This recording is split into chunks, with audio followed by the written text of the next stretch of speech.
Bagaimana kabar-kabarnya anak-anak? Baik, Pak.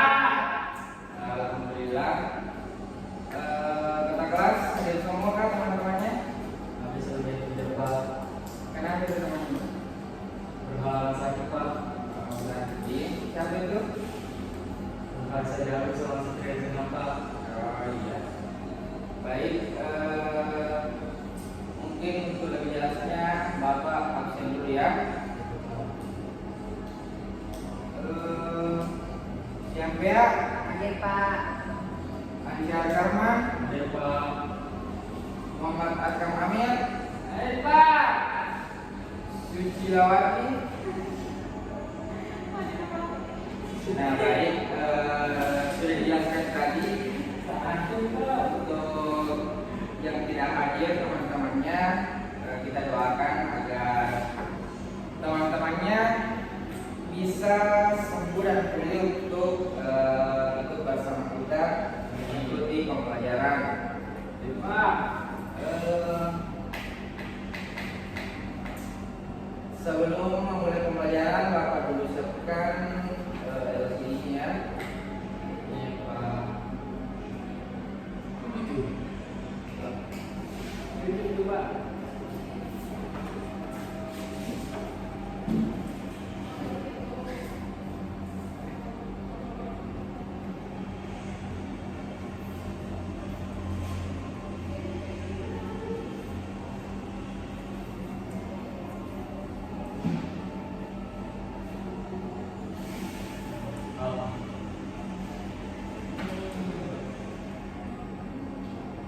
Kemudian anak Iya, Pak.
baik anak-anak sudah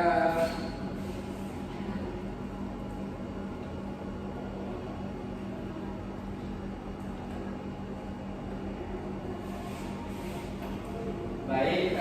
Sebelumnya Bapak akan menjelaskan mengenai pembelajaran kita hari ini. Pembelajaran kita hari ini yaitu pembelajaran terpadu, di mana Bapak memadukan pembelajaran IPA yang dimana tema pembelajarannya itu alat berat dan mata pelajaran bahasa Indonesia yaitu bahasa pokok. Nah, seperti ini. Sebelumnya Bapak akan menjelaskan mengenai materi alat berat. Saya ingin dulu bertanya kepada anak-anakku, apakah ada yang tahu materi mengenai alat berat? Mungkin sampai bisa memberikan gambaran mengenai apa sih itu alat berat? Pak, alat berat itu adalah sebuah organ manusia yang dapat bergerak aktif seperti otot. Ya? Itu, Pak. Nah, baik.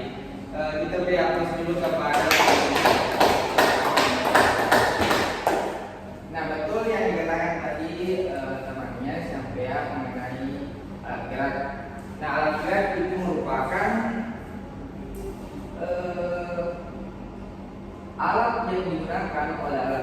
manusia untuk melakukan aktivitas atau pergerakan, yang dimana alat gerak itu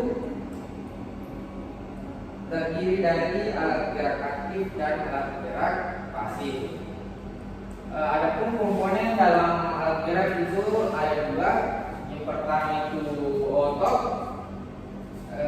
kemudian ada yang namanya tulang. Jadi komponennya itu ada otot dan tulang.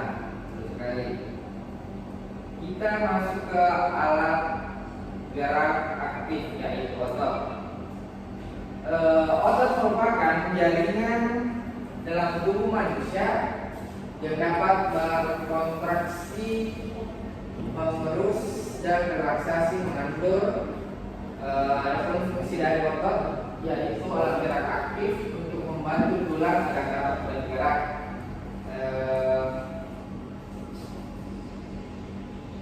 Adapun macam-macam otot dibagi menjadi tiga. Yang pertama otot polos. Otot polos merupakan jaringan yang terbentuk oleh sel-sel otot yang bentuknya seperti gelondong yang bagian ujungnya meruncing dan memiliki satu inti sel. Kemudian otot kedua yaitu otot jantung. Otot jantung merupakan otot yang menyusun dinding jantung yang berfungsi dalam memompa darah ke paru-paru dan seluruh tubuh. Jadi ini merupakan otot yang cukup penting. Jika dari otot jantung ini bermasalah, maka kita juga akan mengalami masalah yang besar, karena ini merupakan jantung, di mana fungsinya sangat penting bagi tubuh. Nah, sekali. Adapun yang ketiga itu otot lurik. Otot lurik disebut juga sebagai otot rangka karena otot ini melekat pada rangka tubuh manusia. Jadi otot lurik ini merupakan otot yang ada di tulang-tulang kita yang terletak pada tulang-tulang kita. Kemudian yang kedua ada alat gerak pasif, yaitu tulang. Tulang merupakan rangka yang tersusun membentuk tubuh manusia maupun hewan. Tanpa tulang sistem gerak manusia tidak akan sempurna. Tulang berfungsi untuk menegakkan tubuh, melindungi organ-organ tubuh yang penting seperti jantung dan paru-paru, memberikan bentuk tubuh serta bagian tempat melekat otot. Nah, seperti itu. Saya ingin bertanya kepada anak-anak, berikan contoh tulang yang ada dalam tubuh. Mungkin akan bisa Tulang kepala. tulang kepala karena ada di sini ya.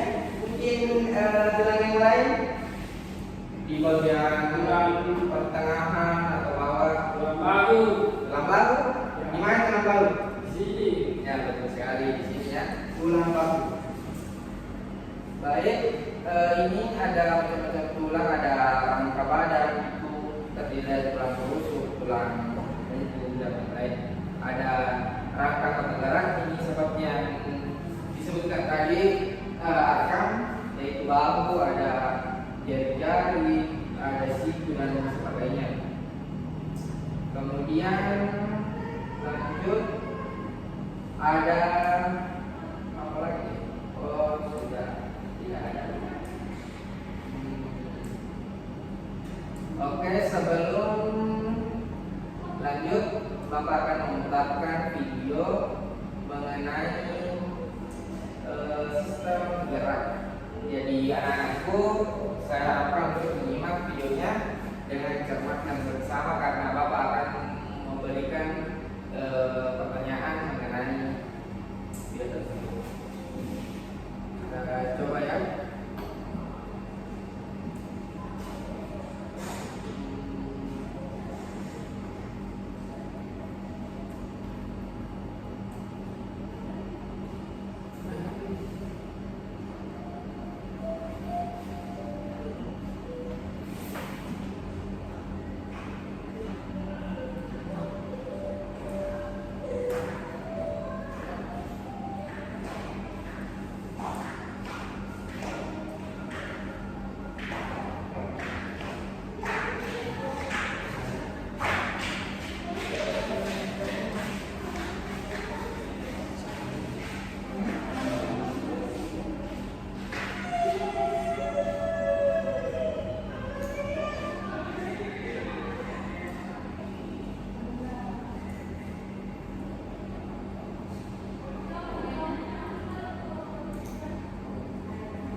padu, maka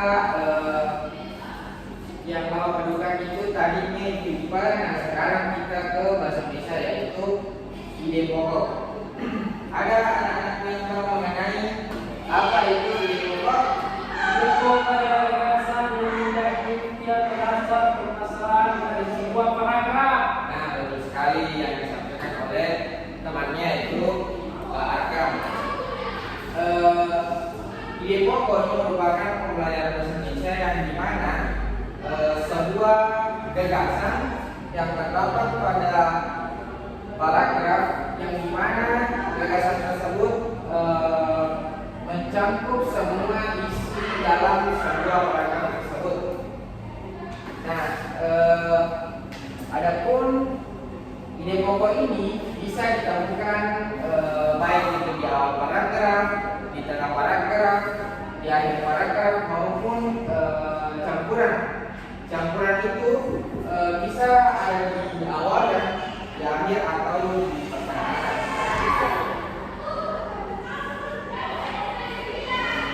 Selanjutnya,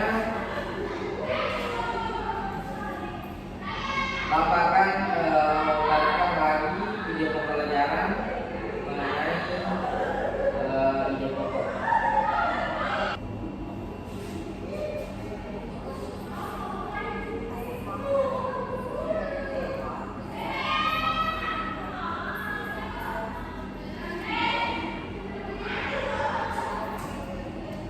Nah, baik, karena saya atau Bapak akan melakukan video pembelajaran mengenai gagasan pokok. Saya harap anak-anakku bisa menyimak dengan baik video ini ya. Iya Pak.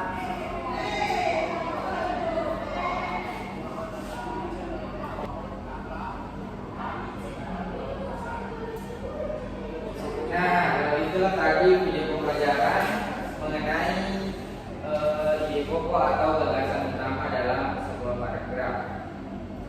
Nah, selanjutnya seperti yang Bapak tadi katakan, anak-anakku akan diberikan LKPD atau lomba kerja peserta didik. Jika anak-anak tadi menyimak video pembelajaran dengan baik, maka LKPD yang saya berikan ini bisa dijawab dengan mudah. Ya, baik anak-anak, karena saya Bapak lihat anak-anak mulai ngantuk mungkin karena video yang Bapak berikan cukup lama. Bapak akan memberikan ice breaking. Mau Bapak kasih ice breaking? Ice breakingnya itu mudah saja, yaitu Bapak memberikan tepuk semangat. Tahu tepuk semangat? Tahu. Nah, langsung saja. Pak. Tepuk semangat.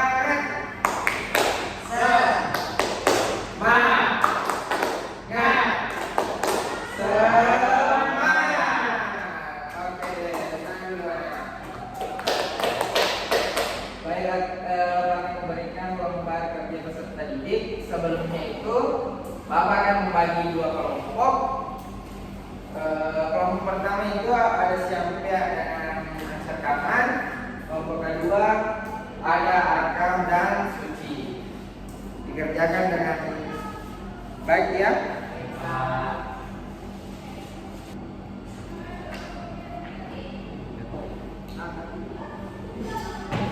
Baik anak-anak, karena sudah cukup 10 menit, Bapak akan kumpul LKPD-nya. Dari kelompok 1,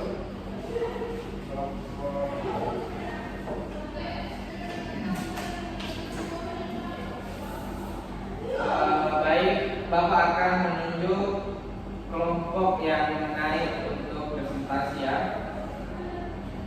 Kelompok 1 atas nama Syafia dan Sakaran, silakan untuk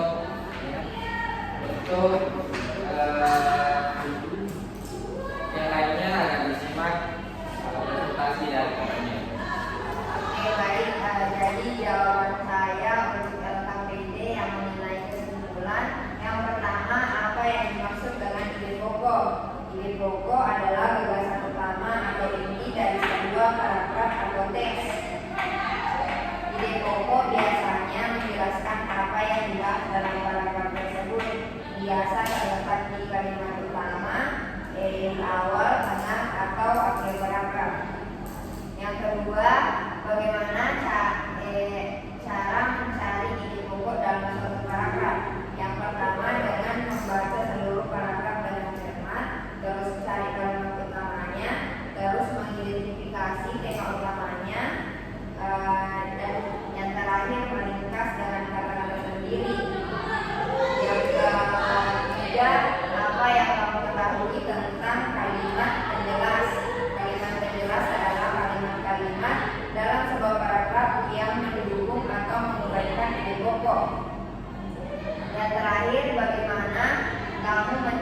penilaian dari Bapak, Bapak akan nilai di rumah nantinya dan Bapak akan memberikan hasilnya besok, mungkin seperti itu.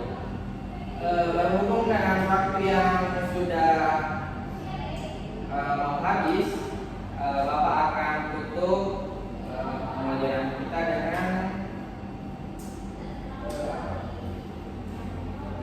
Bapak akan memberikan kata motivasi kepada anak-anak. Sekiranya disimak ya. Baik anak-anak, Bapak akan memberikan kata motivasi untuk anak-anakku agar berani mencoba. Jangan takut untuk mencoba hal baru, karena dari situ kamu bisa belajar banyak. Seperti itu ya anak-anak. Iya Pak. Jadi anak-anakku jangan takut.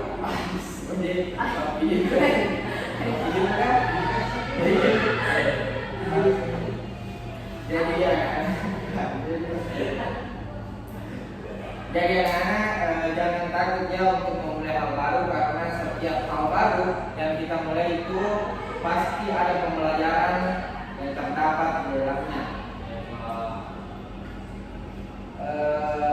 Baik, sebelum Bapak tutup pembelajaran, mungkin bisa sekali lagi untuk tepuk semangat ya.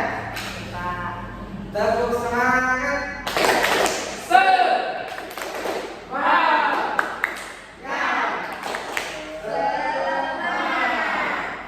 Baik, terima kasih anak-anak untuk hari ini sudah mengikuti pembelajaran dari Bapak dengan baik. Akhir kata dari Bapak, wassalamualaikum